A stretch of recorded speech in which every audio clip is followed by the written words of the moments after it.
Welcome one and all to Umami Manga. I'm Petter and this is James. Hey! And today we're talking about volume 18 of Jujutsu Kaisen. Brief summary of this volume is that Yuji and Megumi went to recruit Kanji in the underground fight club. And after some turmoil, they eventually did get Kanji and Kirara to join their cause. Panda showed up as well. And we were introduced to a couple new players of the culling game. And by the very end of the volume, our protagonist group does start the actual culling game. Yuji and Megumi enter colony number 1 in Tokyo, but they're split up as Immediately separated. As they go through the barrier. Yeah, and that's basically what this volume is. Is there anything you'd like to add that I didn't mention there? Just one big plot point in that a new rule was added, right, allowing Yuji and Megumi to search for a specific player if they wanted to. You know, basically the stats of certain players. Indeed. So that they're going to use that for their plan, and they came up with new rules to save Sumiki once they get that taken care of. So we'll see where that leads. But right now, as you said, they are separated and have other things to deal with. Right. By the end of the manga. One other thing I'll say is that it's Kiji. It's Kinji, not Kaji or Kanji, whatever you said. Oh, did I not say Kinji? Sorry, I've been struggling with his name actually because, you're right. It is Kinji, and in my head I keep thinking Kirinji, which is a Japanese music band that I really like. So I think that's why. But anyway. Great band.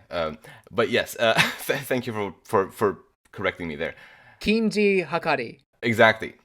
But I figured this time we would start by talking about Yuji Itadori. When they're starting to infiltrate the fight club at the beginning of this volume, I actually liked how Yuji, he kind of he realizes that he's not clever enough to do all that bluffing and whatnot that Megumi was pulling off. So he just actively decides to keep quiet and just let Megumi do the talking. And, I think that's clever in and of itself, kind of, in a way, for him to actually realize that he's not clever enough for that situation. I mean, to be self-aware, to zip your lip and just leave it to someone who you know is better at that. I mean, that takes practice, skill, and a certain quality that some people don't have. Right. We find out that he's already entered into the culling game because of Sukuna, who most likely made a pact with Kenjaku. At least that's what we've assumed, and what Yuji and Megumi assume, that he must have made a pact. Right. But the thing that they made clear is that Yuji chose to eat the finger. So what does that mean exactly? When Kenjaku basically says that I was the one who made them eat the cursed object, or however he puts it.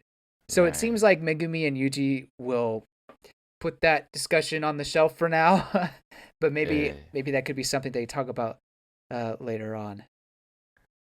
Right. Yeah. That was interesting, and I guess to also in a way that we hadn't really seen before, at least to see the characters as they are talking between themselves, kind of establish or at least speculate on the fact that it was actually Kenjaku who made Sukuna into the cursed object that he is.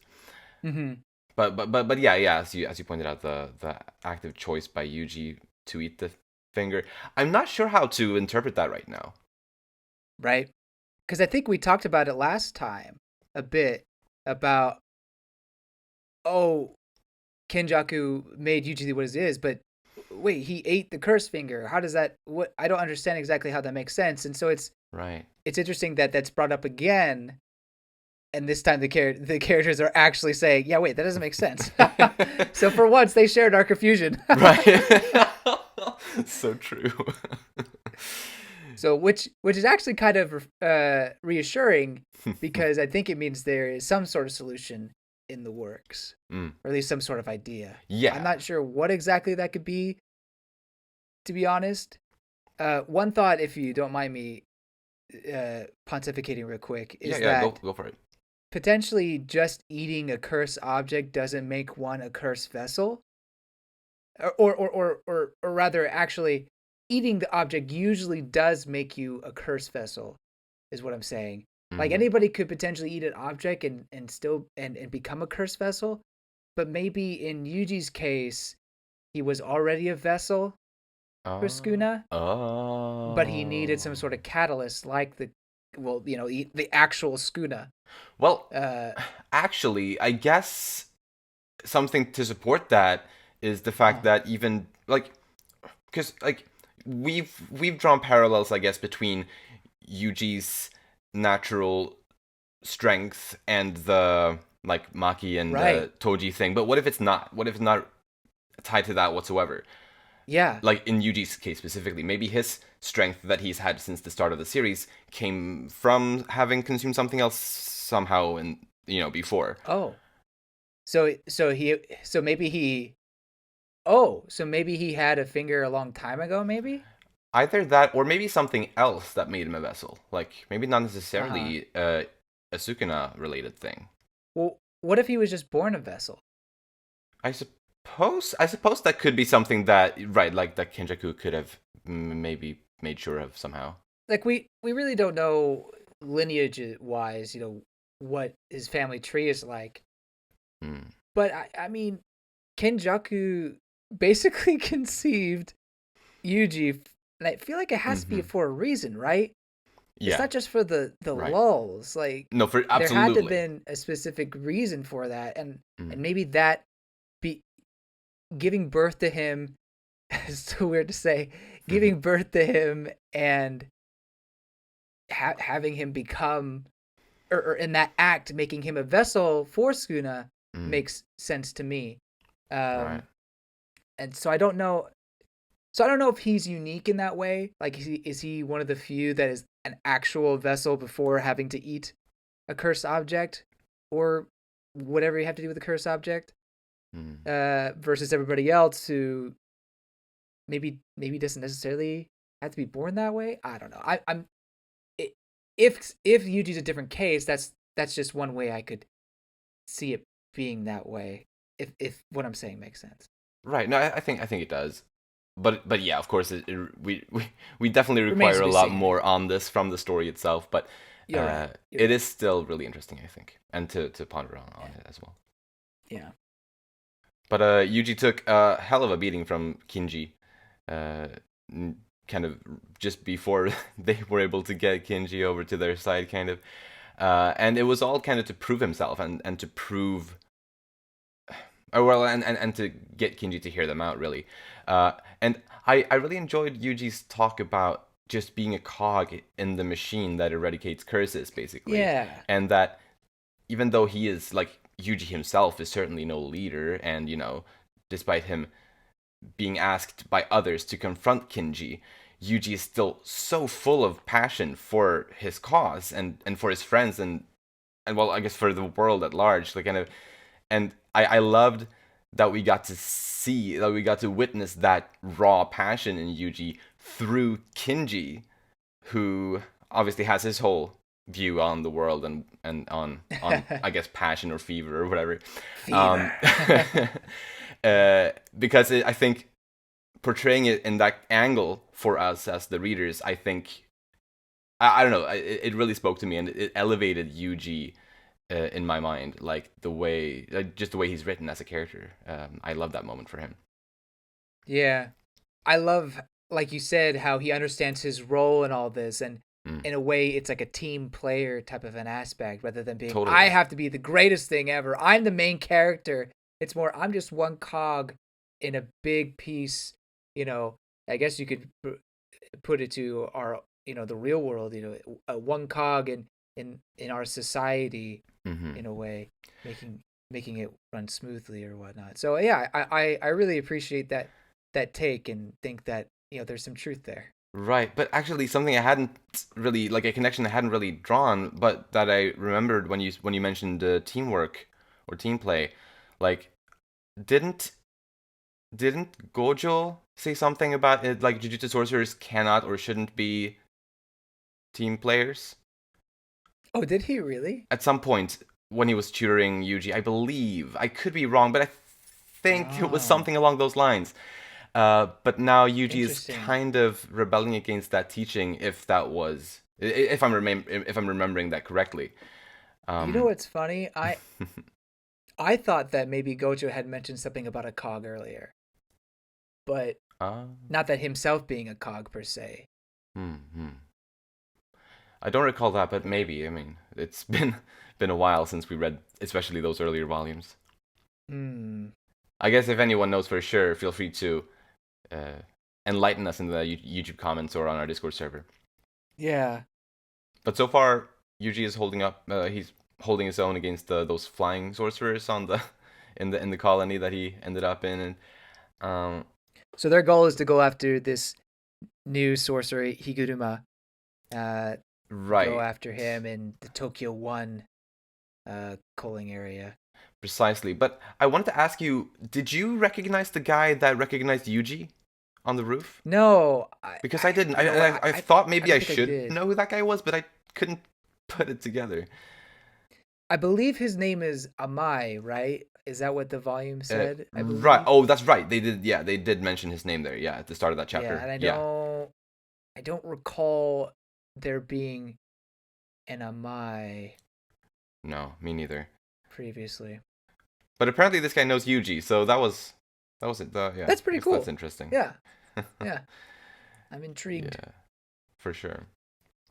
Next up, then let's talk about Kinji Hakari. This guy's finally introduced to us readers properly, and yeah, he loves the fever. He seems to be one of the strongest around, and he clashed with Jujutsu High a while back, which kind of works rather nicely for our protagonists now, seeing as they've also clashed with that school now, That's although true. probably for Yeah. different reasons, but still. Yeah. Yeah, it's interesting that he's being portrayed as such a strong sorcerer. We don't I at least I didn't feel like I quite understood what his technique was. Like it didn't feel like there was any sort of explanation Mm, behind it other than he had his curse power is prickly or I forget what the has edges to it. oh, that's right. Uh Yeah, yeah, something like that. Yeah. that that's about it. But I Yeah. feel like if he's someone that's so strong and powerful, uh, I feel like there has to be some sort of explanation, or at least technique going on there. And it did Right. feel like, especially when he first started throwing punches at Yuji, that there was something somewhat unique going on. I don't know if you felt Mm. this that's similarly. Absolutely. And like especially the description that it seemed to imply that even though Kinji isn't putting any force behind his blows, they're still super powerful. Yeah, So like yeah, yeah. that detail, like there's gotta be some kind of technique at play there. I feel like. Mm-hmm. Or at least some sort of unique explanation for his curse energy. Oh yeah, I guess could be something like that too. Because I mean, I feel like he has to have a technique, but some characters don't have a curse technique. So I'm Right. just like keep my mind open, I That's fair. guess. Yeah, yeah, no, I like that. Mm. But he runs an underground jiu-jitsu fighting club. Yeah. Uh, you're not supposed to talk about it, but Yeah. too late. I love that reference to Fight Club. You know, Edward Yes. Norton, Brad Pitt, and Helena Bonham Carter. Like the first rule of Fight Club is you do not talk about Fight Club. Just paraphrasing it here a little bit, but it's totally that, and I love it. Mm-hmm. Absolutely. But he wants to eventually expand it, and Mm, also just kind of really his goal is to change the jiu-jitsu society as it is. right. Uh, very much tired of the old ways, the I guess the conservative ways of looking at things. So that's in part why he was in a feud with the Jujutsu High and whatnot. Mm, right. Yeah, and that's nice. I enjoy his character for that, definitely. I guess just touching on the fever real quick. It fever, gamble, living, like those are kind of intertwined into his meaning of the fever. It feels like, Right, if you're right. not gambling, you're not really living. Hmm. And maybe not necessarily actually going to a casino, but gambling in certain ways, I guess. Right. Gambling on taking a risk in one way For or sure. another. Yeah. I'm interested to see how that plays in his fighting style, and Right. his outlooks in certain things. I don't know how much we're gonna get of this character, to be honest, but I hope we see a lot, or like rather a lot at the yeah, very least, because I definitely I think mean, I there's agree. potential here with this mindset that immediately kind of got me hooked on the character, especially as how I mentioned when we were talking about Yuji before, like is really through his eyes that I got a little bit of a new appreciation for Yuji. That Yeah, yeah, I thought it mm, was excellent. that's true. And as we said, I like his perspective on, or at least him fighting against the Jujutsu society. I feel like Mm. that there's something likable about that, at least based on what we know and how the higher ups at the Jujutsu High have not been great. Yeah, yeah, for sure. But is that all on Kinji? Just a couple random things. So, Hmm? Princess Mononoke reference, when he mentions Yakul got shot with an arrow. That's a Oh, Princess Mononoke reference. that one flew over my head. Yeah, Uh, I feel like that would fly over a lot of people's head, just because it's the name of the deer that, or oh, that's it. the creature that, yeah, I see. Ashitaka Road. Anyway, so it's kind of Uh, like really specific. But that's anyway, funny. I like how he tried to like butter up with Megumi when he found out he was the head of the Zenin clan. Let's be friends, okay? Right, even though just moments before he'd been like, no, we're not friends. Like, let's be clear. And not just that, it's also the irony that meanwhile, Oh, yeah. Maki has destroyed the entire Zenin clan. Oh, dear. Yeah. Lest you forget. Oh, boy. Lastly, just to set up for potential future chapters, he pairs up with Panda to go after Kashimo, Yeah. another sorcerer that was introduced in this chapter or volume. Yes. Then let's move on next to Kirara Hoshi, also a Jujutsu High third year, or I guess not currently. Well, both Kirara and Kinji are not actually in school. They're still referred to as Jujutsu High third years, which is a little bit strange, Oh, but that's a good point. regardless. Kirara and Kinji appear to be romantically involved, I think, on some level at the very least. I have no idea. It's confusing. I guess actually something that is worth discussing about Kirara is, well, Mm-hmm. I at least got curious about what people online have to say about Kirara's gender, or rather, at the very least, what gender Kirara identifies as. There are some mixed opinions from the fandom that I've seen around, and I think honestly the reason for the mixed takes, I think makes well, because I think it makes sense, and I think it's honestly probably because of how vaguely it's presented in the manga, or at the very least so far into the manga. Mm-hmm. Like, yeah, Panda referred to Kirara as a guy or as a dude or whatever, but I'm not Mm-hmm. totally comfortable trusting Panda's gendering necessarily, because I think that Mm. character could easily be misinformed or whatever. Mm-hmm. So I think until, at least the way I see it, until we know more about Kirara, how Kirara identifies, I think it's best to use pronouns like they and them, or at least that's what Yeah. I'm choosing to do. I was inclined to believe that they're a trans woman, like, because between two of the chapters in the physical book, at least, there's a picture of what Kirara looked like in junior high, and back then they looked unmistakably like a boy, whereas in Mm. present day they look clearly feminine. So I was Ah. kind of thinking about them as a trans woman at first, but then I kind of felt like, yeah, maybe I shouldn't assume because it's not actually stated so far at the very Mm-hmm. least. So I guess until we know more, I will be using gender neutral pronouns for Kirara. That's fair. The book also uses gender neutral pronouns after the the boy claim, but I actually kind of was debating as well. I mean, I was leaning towards they them because of what the manga was doing, but also, Hmm. I mean, there can be gay guys. they don't have to be trans, and they can cross dress as well.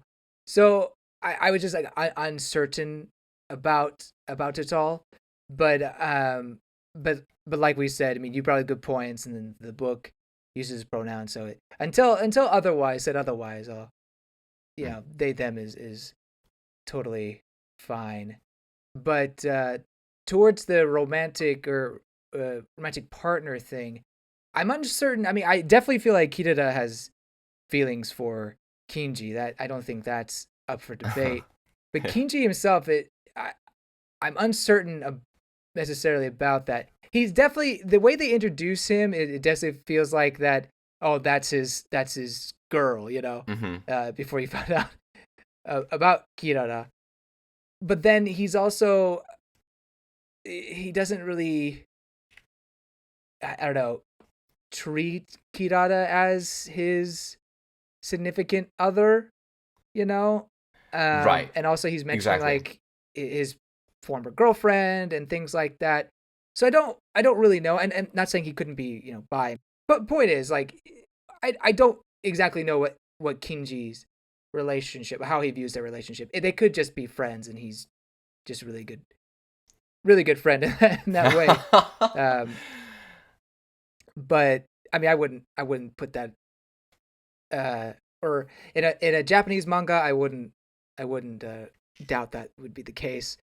But anyway, that's kind of my take so far. Fair enough. But, Yeah. it could be interesting. I mean, yeah, right. I mean, I don't expect this relationship to get too much focus in the story as a whole. Like, Yeah. sure, there could be some more, and I think maybe I'd like a little bit more.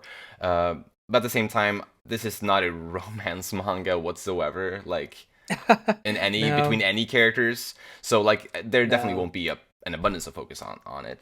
That said, though, As much as I try to force it sometimes. right. Yeah, no, but that said, I agree with you that it definitely feels like there's more affection from Kirara toward Kinji. However, Yeah. And it may not be like a super serious relationship that they may have going for them, but I think at least there's a relationship on some level. That's how I'm choosing to view it right now. But yeah, I'm open to whatever may be revealed later on. But yeah, Kirara has a curse technique which, at least initially, I thought was pretty interesting, and I guess I still think it's quite interesting.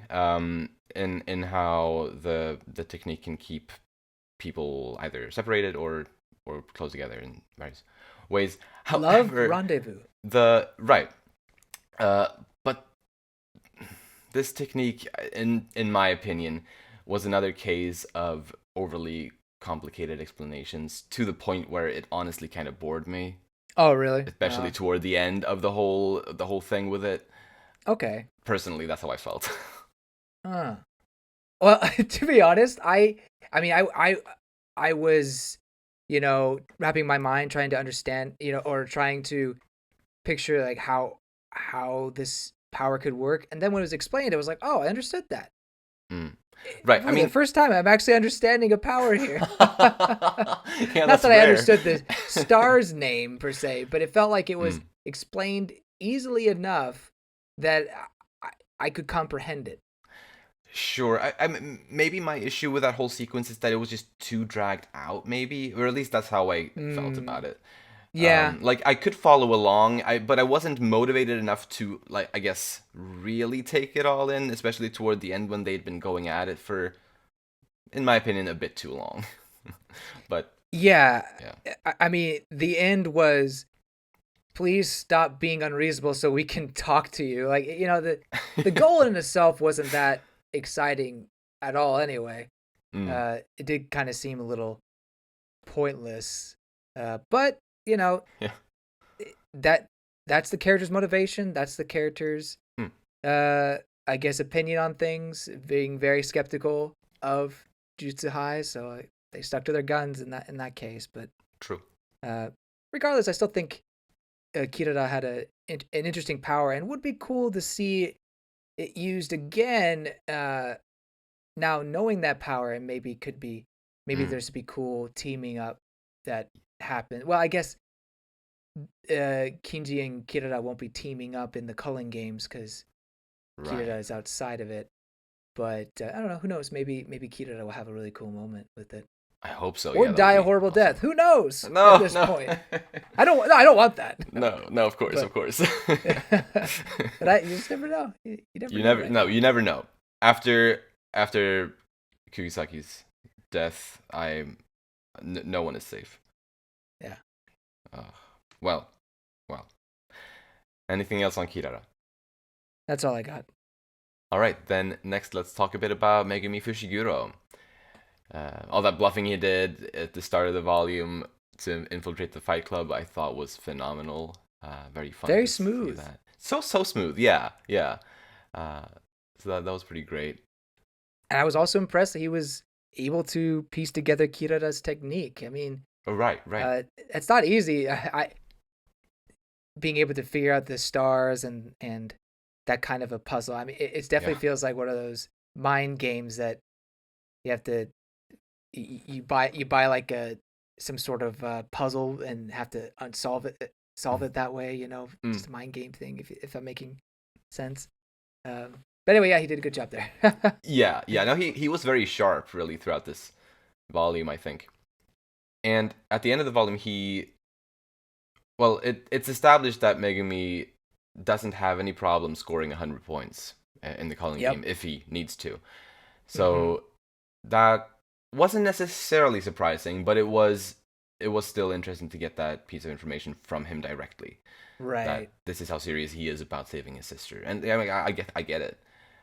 But very interesting. He's like now that I'm out of earshot of Yuji. Right. I have no qualms of getting 100 points. Yeah. Oh boy. So yeah, that'll be very interesting to see if he will. Well, yeah, or how many points he will get, if any. But he has been joined by perhaps somewhat of a fangirl, or I don't know how to read her yet. A girl named Remy, who obviously we haven't seen much of her so far, only a few pages, but the little dynamic that's at least started to seemingly form between her and Megumi right now, I think is quite funny so far. Yeah, she could be a fun character. At least her interactions with Megumi could be fun. Right. We'll see how much potential there is. Her hair looks like a scorpion tail. Did you get that as well? I didn't think of it, but immediately when you said it, I can see it. Yeah, so I'm curious if that's just a design choice or if that has anything to do with her latent curse abilities or whatever you call it. Right. Actually, that's a really good speculation. I like that.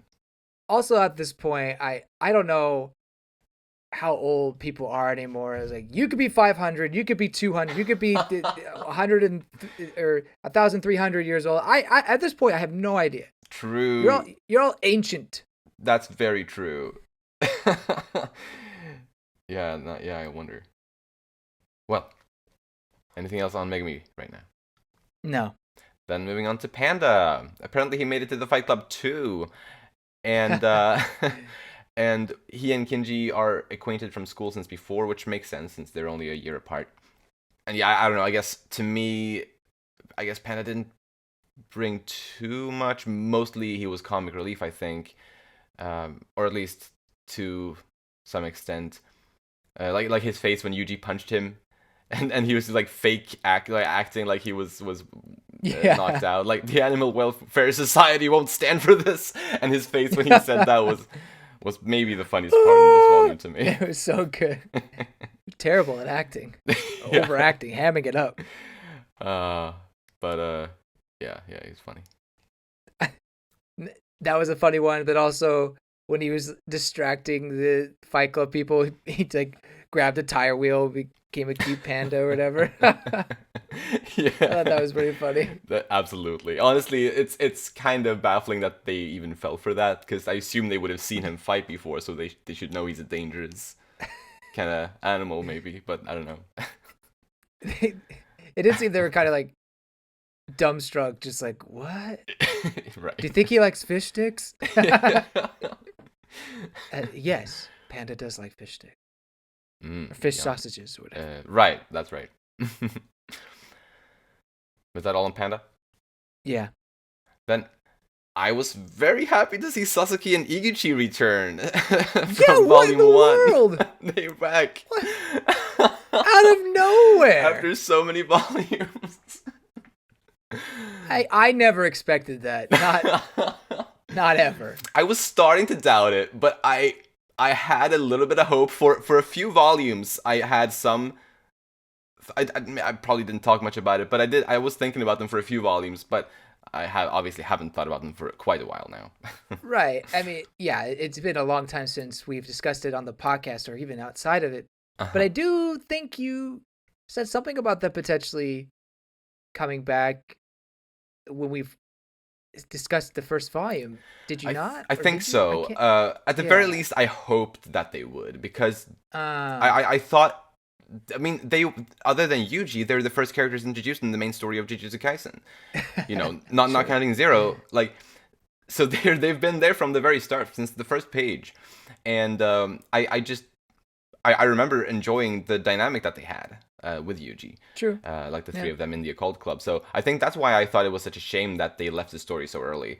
And I'm not expecting them to play any sort of significant role here. I'm not. I think this is kind of like just a very brief thing right now. Maybe we'll see them slightly again, but like I'm not expecting much. Yeah, I had to ask why, you know, out of all the times, why now? And I think, I mean, you probably could have done anybody, but it was a nice Easter egg or a nice reference to the beginning of the story by bringing them back and getting a normal person's perspective on what is happening with the Culling games.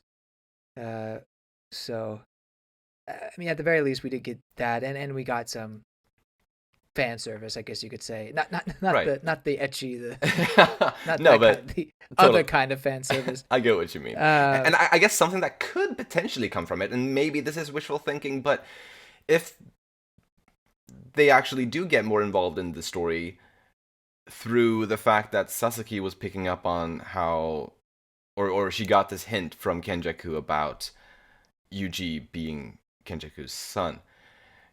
Yeah. And if she's going to investigate that, and somehow she and Iguchi get more into the main story potentially, I think I would enjoy that. But I'm not like holding my breath for it.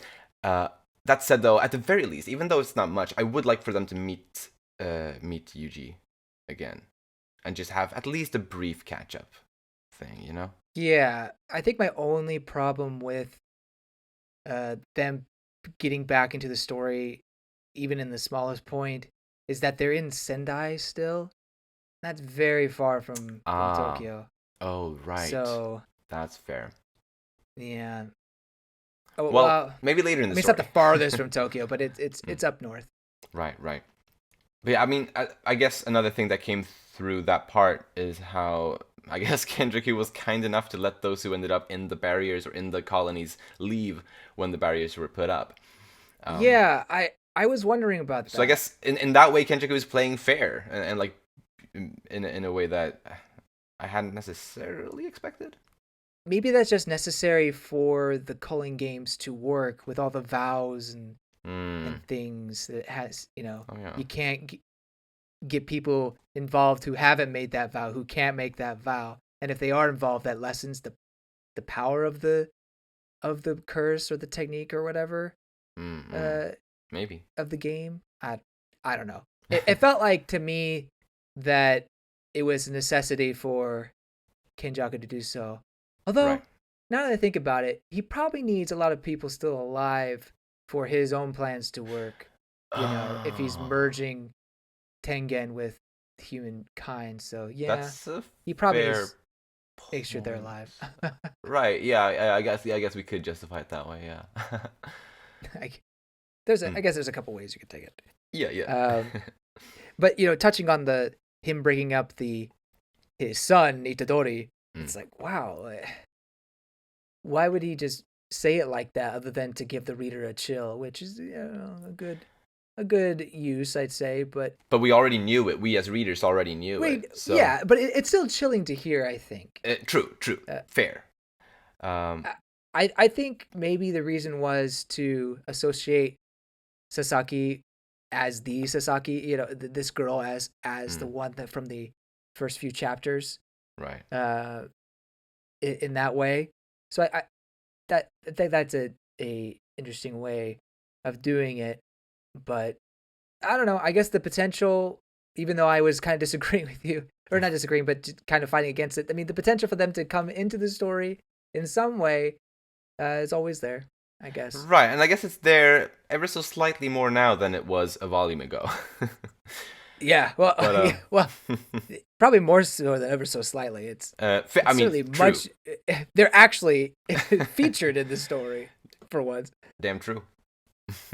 Another thing about Kenjaku, I liked the line that says the space between dream and reality is a curse. Right. And I don't know if that was just like an edgy thing to say or if there's any truth behind that, but I don't Yeah. know. It was kind of like, ooh, That yeah. spicy. That was it sounds good, but yeah, I don't know exactly how to take it. Hmm. Next, let's move on a little bit to Hajime Kashimo, this ruthless participant in the culling game who added that new rule that we mentioned at the beginning of the discussion, and and yeah, has by far been killing the most people, or at the very least earned the most amount of points in the culling game so far. Right, right. Uh, Yeah. and they seem to be one of the several present-day humans who have been consumed with a sorcerer from the past. At least 400 years ago. Right, precisely. Very willing to kill. Yeah. We'll see. I can't imagine them being benevolent. I feel like they're going to be pretty aggressive. I think so And too. not wanting to work for the greater good. Yeah, this seems like an evil character for sure. Yeah. But then there was Hiromi Higuruma, who is another calling game participant who's also killed a lot of people, or at the very least also earned a lot of points. But I think there's more hope with this guy potentially. Yeah, He I'd say seems so. like a solid guy, at least on some level. I saw a guy who reached his max, who reached his mental capacity. I think, yeah, I Right. think that he had the final straw that broke the camel back, if you will, and now maybe he's going on a bit of a rampage, maybe, or at least a Right. controlled one. I don't know. Yeah, I wonder because we haven't seen him really in the game yet, right? True, you're right. So You're I right. wonder in what way he is going about it. I mean, clearly he is taking lives. I just wonder, I guess, how that all looks. Yeah. I'm very much enjoying his character so far. Like, as Oh, far as me the new too. characters go, I'm very intrigued by this guy. And it touches on a well touchy subject in Japanese politics right now. The fact that there's a 99.9% guilty Mm. verdict rate.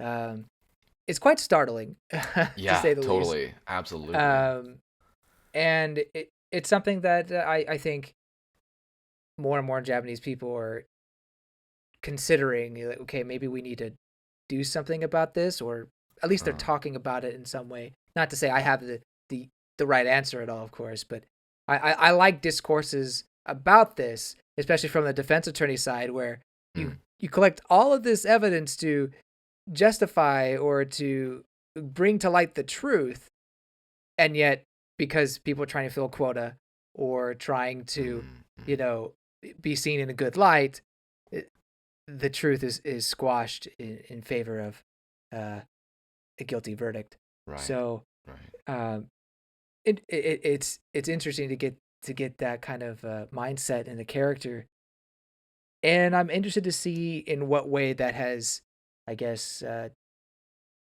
changed him. Mm-hmm. But I am curious also about if he is a quote unquote vessel for someone that was sealed a sorcerer that was sealed a while ago. Right. Is this personality that we saw as him as a defense attorney, is that the same personality that we're going to get in the culling games when Ooh. seemingly his power is activated? Right. Oh, that. Okay, that's an interesting That's a really interesting question. I hadn't thought about it that way at all. I guess I had just assumed that this is just like a Jujutsu sorcerer or curse user or whatever you want to call it from present So he's day not a through and vessel. through. Okay. I mean, that was Okay. my assumption, but you may be onto something with this. Because who really knows? No, yeah, no, Maybe he no was idea. activated as a vessel, as you said, like after the flashbacks that we saw, Uh huh. so that in present day he is technically a different person. Maybe. Yeah. I mean, I mean, that could be interesting. I think about the was it 2 volumes ago or last volume? We had the comedian guy who seemed to be in the culling games, and we haven't heard anything about yeah, him yeah, since. But Fumihiko Takaba. Yeah, he wasn't mentioned here at all. did his personality change? Right. We don't know exactly. So Oh yeah. I am curious about all of these people who are working normal lives Mm. and then they're in the culling games. It feels like their curse techniques were activated at these points in their lives, almost as if Mm. the culling game starts or Kenjaku releases the cursed vessels or whatever he did, and then everybody activates. Um, Right. so I don't know. I don't But know exactly how. Well, okay. Well, hold up. uh, So with in Yuji's case, when he ate the finger, he got the curse energy, right? Or at least was able to produce that kind of stuff. But Skuna didn't necessarily activate per se. So do all of these other sorcerers also have to activate in in some way? Like their vessel can use the curse technique even though they're not activated. Does that make sense? um, I guess it could. Well, I think the case in Sukuna's case with coming in inside of Yuji, he tried to activate him immediately, but he couldn't because Yuji was Oh, able to hold him back, right, and that was right, I think that right. was a strange case. Ah, good point. Good point. But it's really hard though, I think, to say exactly. Yeah. I'm really hoping that throughout the Culling game, hopefully maybe in the next volume even, we will get a lot more clarity on all of this through the story directly, because yeah, there are definitely some questions. Here's my last point. Using Higuruma as an example, what if this flashback that we get it didn't occur just a couple days ago or something like that? What if this was a few years ago? Right. Uh, I'm not sure exactly if it was established what time of well, what year he was a lawyer and when exactly all those events happened. It could be interesting if that was actually like 50 years ago or something like that. Although it didn't look 50 years Oh. ago. It only looked at most maybe 20 years ago, to be honest. So I guess there is kind of is a wrench in that. But if it was like a few years ago, maybe he did make a pact with Kenjaku if he was already a sorcerer to come back. But now that I think about it, no, you would have to have been dead in order for that pact to be worth it. Uh, Only a Hmm. 20-year return would kind of be lame. It's True. like, oh, Yeah. what? Like 20 years? Come on. You couldn't have waited for like another 50 or something? Jeez. Right, right. I Hmm. got 2,000. Ah, you little.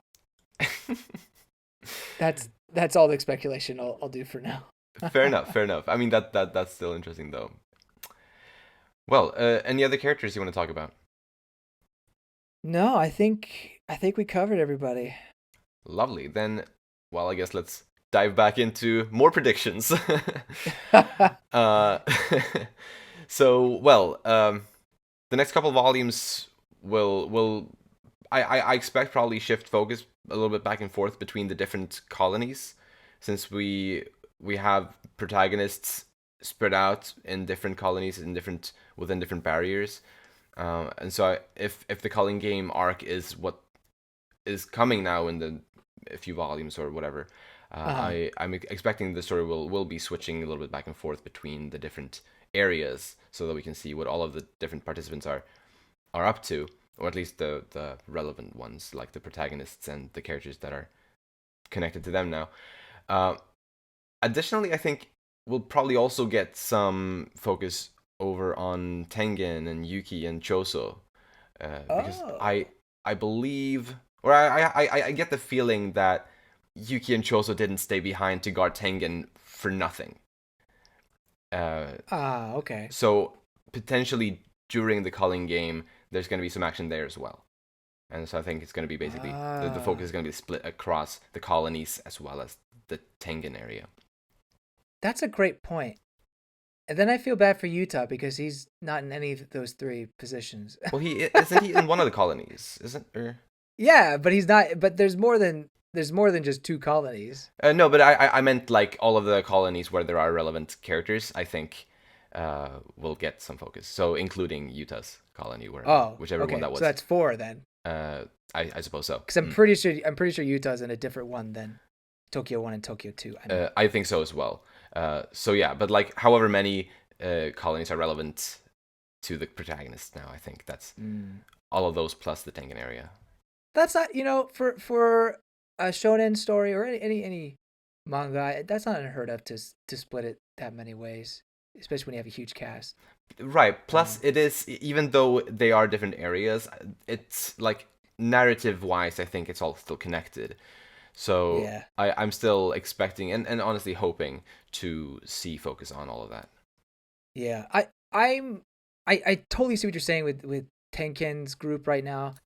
I'm kind of the mindset that we're not gonna get much on them for a while yet. Mm. But I do feel like we will see at least the Tokyo 1 spot and Tokyo 2 spot. Uh, See what Panda and Kinji are up to.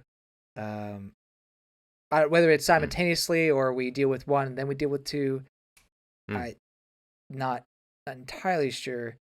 I could see them like focusing on one at first, then taking a break and going over to two. I could see that.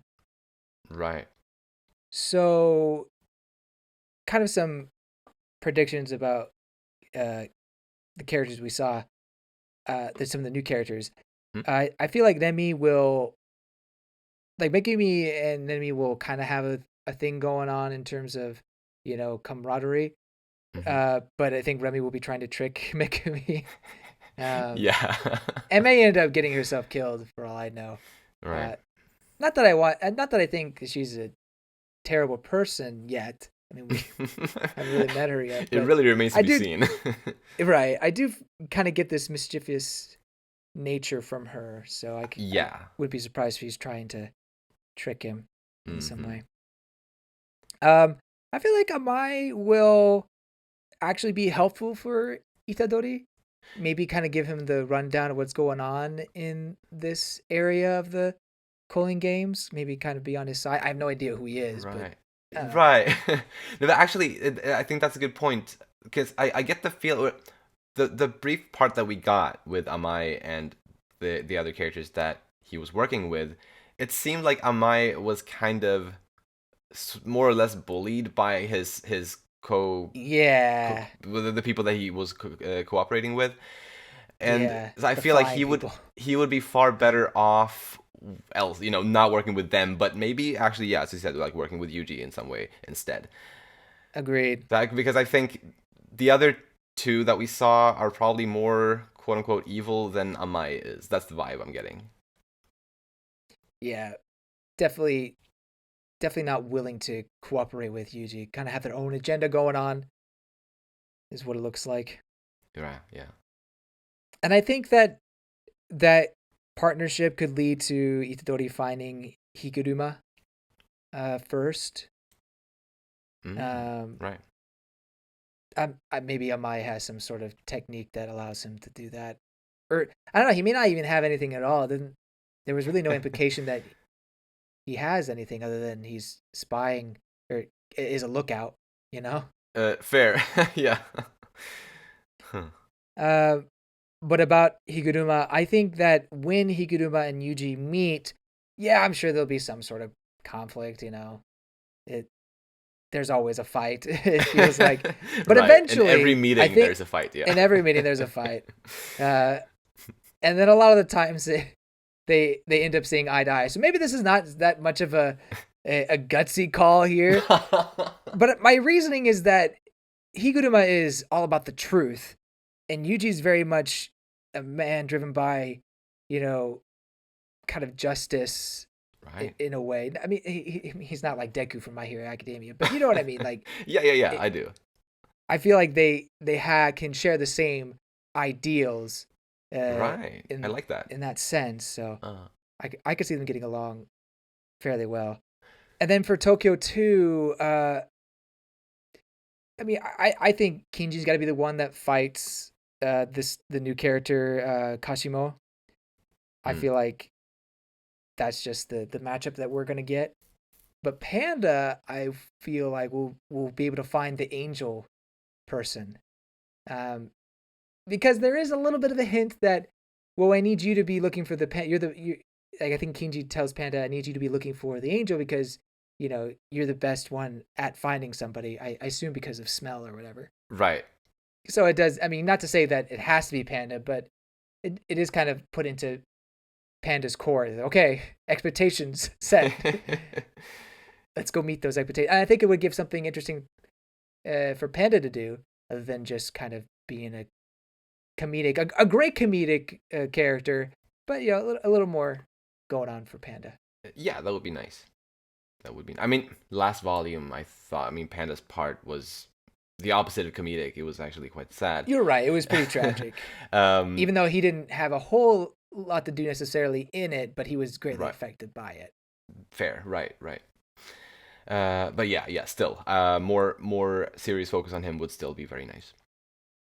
Yeah. Got to see his sister. Yeah.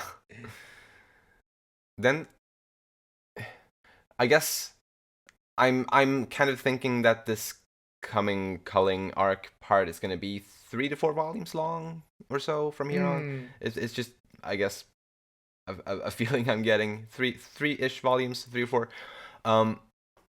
And I'm not expecting that throughout the culling game arc itself. I'm not really expecting Maki's part of the story to be addressed. However, once the culling game is over, in 3-4 volumes, whatever, I do expect Maki's actions to... Well, I expect there to be consequences that come from her actions in the previous volume. You would hope so. I really do, and I think it will come. It's not coming for a while, as I don't think, because I don't think it would fit to put that into the culling game arc itself. But as soon as the arc is over and maybe Yuji reunites with Maki, or whatever happens in some way, I do think there will be consequences on some level. So that's, yeah, I do expect that will come. Yeah, it'll be interesting if Maki is out of the culling games entirely. Such a strong sorcerer. Well, do you call her a sorcerer? I don't know. Such a strong character that it would be interesting not to have them or have her in the actual fighting, but she's done enough killing for now, I say. Yeah, I suppose so. But the consequences of her actions, like the effect, I think for sure will, there will be, changes within the Jujutsu Society particularly about the Zenin clan. I feel like. Oh, for sure. But for Maki herself, I don't know. The most I'm expecting is Yuji reacting in some way, but at this point, it's what can he do? Or what will he even acknowledge it? I don't know. Not sure. Because it's probably the last thing on his mind. I mean, with everything going on. I mean, sure. Right now, absolutely. And I think that's why I would like for him at least to get that information, learn about all this after the culling game is over, so maybe he can react to it. Because that's something I feel like the story has almost maybe too much going on right now, to the point where there are some things that I wish would get focused, but that just don't. The main thing being Kugisaki's death, which has not gotten nearly enough attention as it, I think, deserves. That's fair as well. And I guess the consequences of Maki's actions is another thing that I hope it's done right, and like I hope it's given the attention that that in my opinion that it needs. But I guess I don't. I mean, obviously I can't know for sure. But a boy can dream.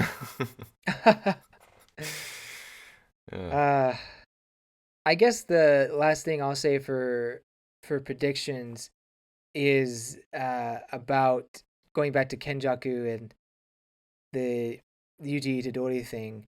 Just wanted to throw this wild one out there. If it was imperative that Yuji be born of a certain lineage or of Kenjaku or what have you, and also Kenjaku had to set up a bunch of other vessels, does that mean Kenjaku somehow became the parent of all these other vessels as well? Of all of them, huh? I wonder. I mean, I don't know how many of these kids have a single parent or something like that. Well, actually, that was something that I did think about a little earlier and we discussed it a little bit last time too, about the idea that Yuji on his father's side, that they're descendants of Sukuna himself. Right. And how that would maybe explain why Yuji is compatible with Sukuna, and like why he of all people actually was able to eat the finger without like dying or being instantly consumed by Sukuna or whatever.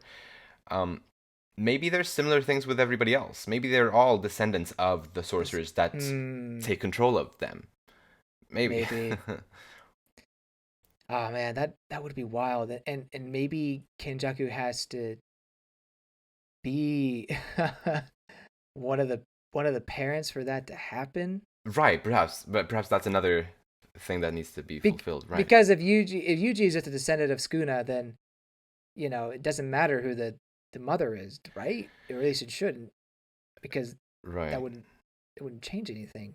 True, right? It feels like Kenjaku would have to do something, right? I like that if he theory. went and became. I mean, he did become his mother, so.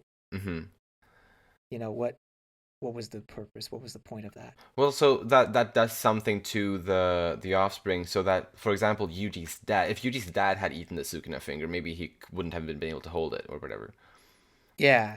But the fact that Yuji is not just a descendant of Sukuna, potentially, but also the child of Kenjaku, that combination of factors makes him compatible with it, or makes him able to be a vessel. So maybe, right. Maybe it's similar with all these others. Bro, that's so wild though, man. That's like next level incest. Like not with Sukuna and necessarily Kenjaku, but just the fact that Kenjaku is the parent of so many of these people. I mean, I guess third parent. I don't know, man. It's Kenjaku itself is just wild. Like the concept and what he's been planning and doing is just otherworldly. It blows my mind. and I mean, I hate his guts, but I really do like his character at this point. I mean, right now he's kind of in the background, but still, he's become a very unique villain. Right? Yeah, he's fun. Although, actually, something that maybe would go against the theory that Sukuna is apparent to all of these present day sorcerers that have Kenjaku. Sorry, yeah, Kenjaku's. What did I say? Did I say Sukuna? I think you said Sukuna. Yeah. Okay. Yeah. Thank you. Yes. Yeah. The idea that Kenjaku is the father/mother to basically all these present day sorcerers that have old time sorcerers within them. Something that could go against that is the fact that we don't know that Choso felt anything toward anyone, like because of his innate ability to like recognize his siblings and whatnot. True. Like, I feel like when all these people would have their awakenings or whatever, that would definitely be such a moment that Choso would be able to sense, right? But I don't think there was anything on that.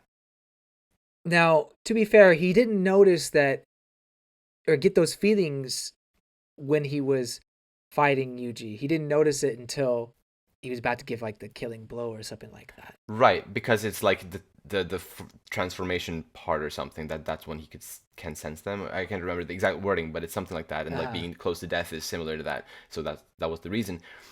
And so I would expect that these present day people who would have their awakenings as vessels or as old timey sorcerers or whatever, that type of transformation would be enough also to give Choso those signals. But I guess I don't know for sure. Maybe. It was just a thought that came to mind. No, that's a good point. And to be fair, I'm not totally all in on this Kenjaku is everybody's parent right. Mentality. It does seem to be a little. That would seem to be a little much, you know. Although he is a little much, to be fair. You're right. You are absolutely right. So I don't know. He's got to make them all vessels somehow, and it feels like there needs to be some sort of consistency. And if Yuji's the blueprint for it, then I guess maybe there is something to it. But I feel like Yuji may be a special case where he was born a vessel. That's my leading theory is that Yuji was born a vessel of Sukuna, whereas everyone else maybe became a vessel either through some sort of magic spell or through eating a finger or eating a thing. Well, actually, I guess it could be through the Mahito curse thing that Kenjaku used. What's it called again? The idol transfiguration thing that he used remotely. Yeah, but it's not like everybody got that. It only specific people, and I feel like you have to be set up like something right. Like for example, Megumi's sister, something happened to her that triggered that. True. That's true. Yeah. So anyway, excited to find out what that is in the end. Yes. Should be a great reveal. Absolutely. Then, if you enjoy our content, you can follow us on Twitter at Umami Manga, and it would be lovely if you'd like to support us by rating our show on the podcast platforms and subscribing to our channel Umami Manga on YouTube. Thank you so much for listening, and we'll see you next time when we'll talk about Volume 19. Bye-bye! See you later.